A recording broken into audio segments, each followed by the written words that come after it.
आइए दोस्तों, आज जानते हैं मार्टिन लूथर के बारे में। मार्टिन लूथर तथा मार्टिन लूथर किंग जूनियर ये दो अलग व्यक्ति हैं। मार्टिन लूथर जो ईसाई धर्म में प्रोटेस्टवाद नामक सुधारात्मक आंदोलन चलाने के लिए विख्यात है। वे जर्मन भिक्षु, धर्मशास्त्री, विश्वविद्यालय में प्राध्यापक, पादरी एवं चर्च सुधारक थे, जिनके विचारों के द्वारा प्रोटेस्टेंटिज्म सुधार आंदोलन आरंभ हुआ, जिसने पश्चिमी यूरोप के विकास की दिशा बदल दी। इनका कार्यकाल 1483 से लेकर 1546 तक चला। लूथर जी का जन्म जर्मनी के सैक्सनी राज्य के स्लीडेन नामक गांव में हुआ था। इनके पिता हेंस लूथर खान के मजदूर थे, जिनके परिवार में कुल मिलाकर 8 बच्चे थे और मार्टिन उनके दूसरी संतान थे।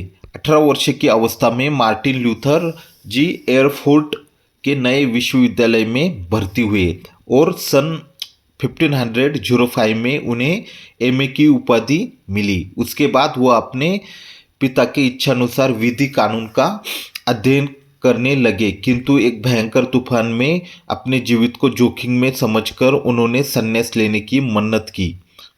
इसके फलस्वरूप वह सन 1505 में ही संत अगस्तीन के सन्यासियों के धर्म संघ के सदस्य बने और 1507 में उन्हें पुरोहित का अभिषेक दिया गया। लूथर जी के अधिकार ने उनको अपने संघ का अध्यक्ष बनाने के उद्देश्य से उन्हें विटेनबर्ग विश्वविद्यालय भेजा, जहां लूथर जी को सन 1512 में धर्म विज्ञान में डॉक्टरेट की उपाधि मिली।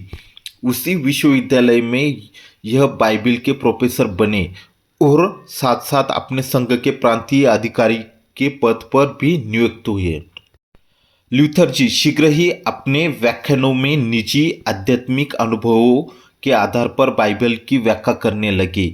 उस समय उनके अंतःकरण में गहरी अशांति व्याप्त थी। ईश्वर द्वारा ठहराए हुए नियमों को सहज रूप से पूरा करने में अपने का असमर्थ पाकर वो सिखलाने लगे कि आदि पाप के कारण मनुष्य का स्वभाव पूर्ण रूप से विकृत हो गया था।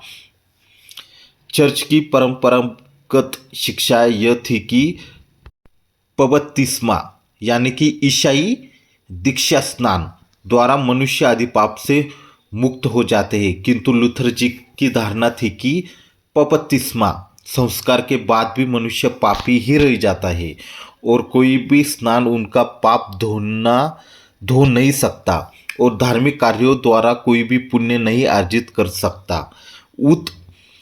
अंत उसे पवित्र भगवान ईसा पे भरोसा रखना चाहिए। भगवान पवित्र ईसा के प्रति भरोसा पूर्ण आत्मसमर्पण के फलस्वरूप पापी मनुष्य पापी रहते हुए भी ईश्वर का कृपा पात्र बनता है। यह विचार चर्च की शिक्षा के अनुकूल नहीं थे, किंतु सन 1517 तक लूथर जी ने खुल्लम खुल्ला चर्च के प्रति विद्रोह किया।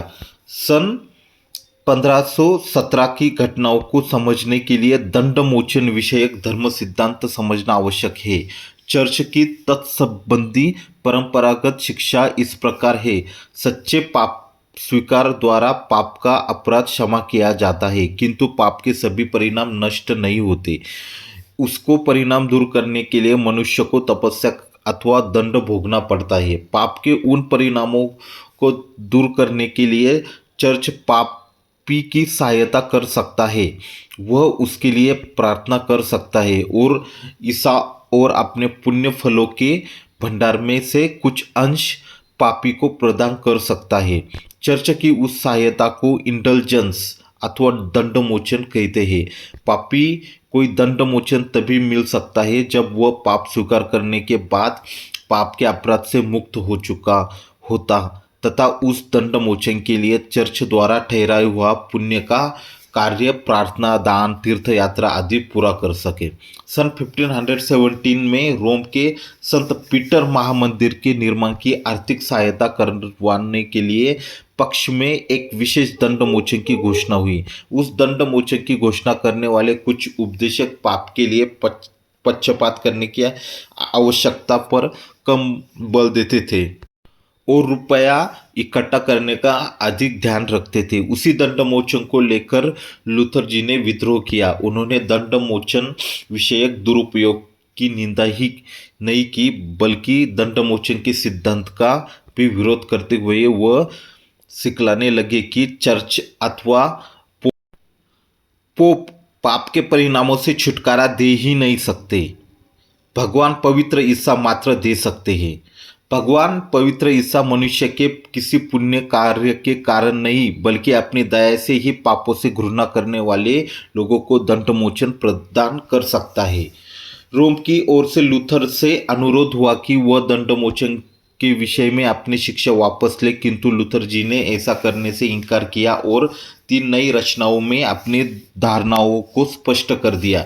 उन्होंने रोम के अधिकार का तथा पुरोहितों के अविवाहित रहने की प्रथा का विरोध किया।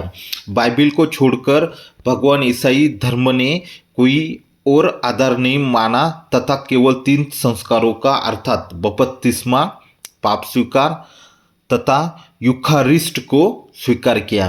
उत्तर में रोम ने सन 1520 में कैथोलिक चर्च से लूथर के बहिष्कार की घोषणा की। उस समय लूथर जी ने अपने नए संप्रदाय का नेतृत्व करने लगे।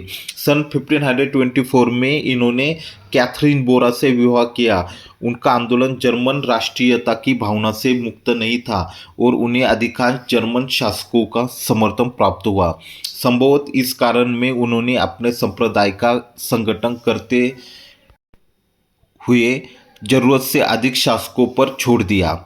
जब कैथोलिक सम्राट चार्ल्स पंचम ने लूथरन जी को शासकों से निवेदन किया कि वे अपने अपने क्षेत्रों के कैथोलिक ईसाइयों को सार्वजनिक पूजा करने की अनुमति दे, तब लूथर जी ने शासकों से न उस प्रस्ताव के विरोध में सम्राट के पास एक तीव्र प्रतिवाद प्रोटेस्ट भेज दिया और सम्राट को झुकना पड़ा। इस प्रतिवाद के कारण उस नए धर्म का नाम प्रोटेस्टेंट रखा गया था। पाश्चात्य ईसाई धर्म के इतिहास में लूथर जी का स्थान अत्यंत महत्वपूर्ण है। रोमन कैथोलिक चर्च के प्रति उनके विद्रोह के फलस्वरूप यद्यपि पाश्चात्य ईसाई संप्रदाय की एकता शताब्दियों के लिए छिन्न भिन्न हो गई थी और आज तक ऐसी है, किंतु इससे इनकार नहीं किया जा सकता कि लूथर जी असाधारण प्रतिभा संपन्न व्यक्ति थे, जिन्होंने सच्चे धार्मिक भावों से प्रेरित होकर विद्रोह की आवाज उठाई थी। भाषा के क्षेत्र में भी लूथर जी का महत्व अद्वितीय है। उन्होंने जर्मन भाषा में बहुत से भावपूर्ण भजनों की रचना की तथा बाइबिल का जर्मन अनुवाद भी प्रस्तुत किया, जिससे आधुनिक जर्मन भाषा पर लूथर जी का अमिट छाप है। कैथोलिक चर्च से अलग हो जाने के बाद लूथर जी ने अपना अधिकांश जीवन विटेनबर्ग में बिता दिया, जहां वह विश्वविद्यालय में अपने व्याख्यान देते रहे और धर्म विज्ञान तथा बाइबिल के विषय में अपनी बहुसंख्यक रचनाओं की सृष्टि करते रहे।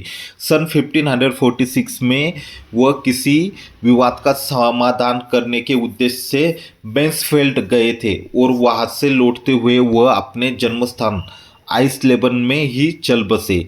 उनके देहांत के समय वेस्टफेलिया, राइनलैंड और बावेरिया को छोड़कर समस्त जर्मनी लूथरन की शासकों के हाथ में थी। उसके अतिरिक्त लूथरवाद जर्मनी के निकटवर्ती देशों में भी फैल गया तथा स्कैंडिनेविया के समस्त ईसाई लूथर बन गए थे। आइए जानते हैं वर्तमान समय के लूथरन धर्म के बारे में। आजकल एंग्लिकन समुदाय को मिलाकर सभी प्रोटेस्टेंट धर्मावलंबियों के 29% लूथरन हैं। लूथरवाद का प्रधान केंद्र जर्मनी ही है, जहां 52% लोग लूथरन हैं। स्कैंडिनेवियन देशों में 90 से अधिक प्रतिशत लोग उसी धर्म के अनुयायी हैं। जर्मनी के अन्य निकटवर्ती देशों में लगभग 1 करोड़ लूथरन हैं। उत्तर अमेरिका में उनकी संख्या 86 लाख है। उसके अतिरिक्त लूथरनों ने ब्राज़ील, छोटा नागपुर आदि कई मिशन क्षेत्रों में सफलतापूर्वक अपने मत का प्रचार किया है। सन 1947 में प्रमुख लूथरन समुदाय ने मिलाकर एक लूथरन विश्व संघ लूथरन वर्ल्ड फेडरेशन की स्थापना की। उसका मुख्य कार्यालय जिनीवा में है और बलंद्र काउंसिल ऑफ चर्चेस से उसका निकट संबंध है। लूथरन विश्व संघ का अधिवेशन 5 वर्ष के बाद हुआ था। इसके अद्वितीय अधिवेशन के अवसर पर 3 नए संगठन स्थापित किए गए थे। पहला, लूथरन विश्व सेवा परिषद। उसका उद्देश्य है कि विस्थापितों का पुनर्वसन, आवश्यकतानुसार भाइयों को आर्थिक सहायता तथा गिरजाघरों का निर्माण। दूसरा, मिशन परिषद, विभिन्न लूथरन समुदाय के धर्म प्रचार के कार्यों का विनियोजन उसका उद्देश्य है। तीसरा, धर्म विज्ञान परिषद, जिसके द्वारा लूथरन चर्चों के धर्म विज्ञान विषयक अनुसंधान का समन्वय किया जाएगा। महान धर्म सुधारक थे।